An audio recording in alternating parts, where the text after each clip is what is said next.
Alright, so we're going to make mozzarella cheese.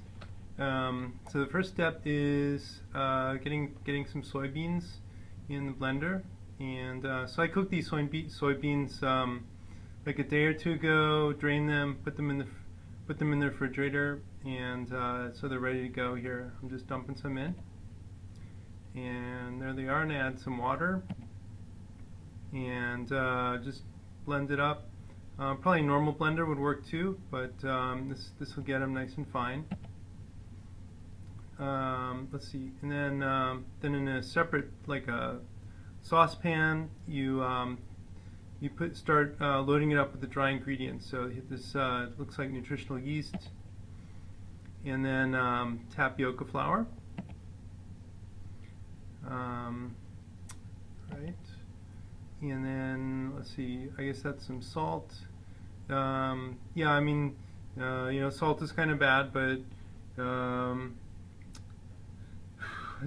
cheese just doesn't taste right without the salt. So yeah, if you can't, if your body can't handle this much salt, then you probably don't want to make mozzarella cheese. So this is kind of a non-optional ingredient. But that's kind of how it is. And then some lemon juice, and dump it in. And then we get some coconut butter. Now I put this coconut butter in the refrigerator because it's summer now, and if I leave it out on the counter, it's just going to melt and separate. So I just throw it in the refrigerator. It gets super hard, and I have to break it apart with a fork. Actually, I used a hammer, I think. Let me see here. Yeah, you can see the hammer on the right there, because I couldn't even. It was so cold that I couldn't break it off with the fork even. So, yeah, it's probably not the best way to do this. Easier to keep it at room temperature. And so I measured out 170 grams, and then I wanted to liquefy it. So I put it in the microwave and just kind of gently warmed it up. You can easily burn it in the microwave, so you want to do it in 15-second intervals, and then stir it. Make sure you don't overheat it, and then dump it in here.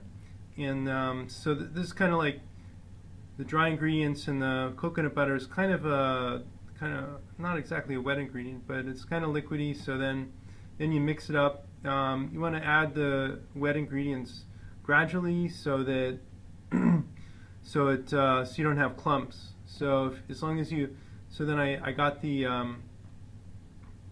soybean and water puree from the blender, and just added a little bit here, and then kind of stirred it in, so that it became like a thick mixture. So that kind of avoids the clumping issue.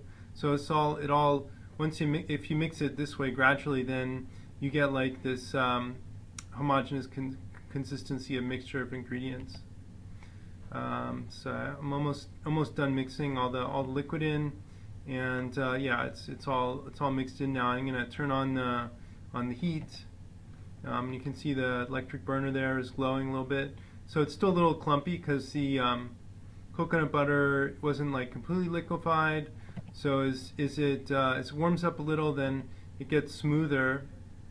As you can see here, it's all pretty smooth now, and it doesn't burn like milk. Like if you turn the burner up too high and let it get too hot, it just gets like a little brown on the bottom. It's not like milk where it just like turns black and like it throws the whole taste off and burns. It doesn't work like that. So it's not too risky to kind of heat it a little more quickly than you would if you were warming up milk or something. So it's really smooth here, and then it starts to look clumpy again. It kind of undergoes a phase change from liquid to I don't know. It's not really solid. It turns into something else, into the cheese phase.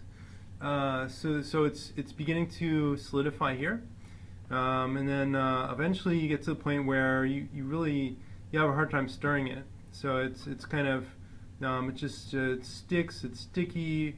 It's oops, I went. That's back to my first slide. So yeah, it's basically done at this point. So you just turn off the heat, and there you go. And then you can you put on your pizza. The easiest way to get it out of here is use 2 spoons.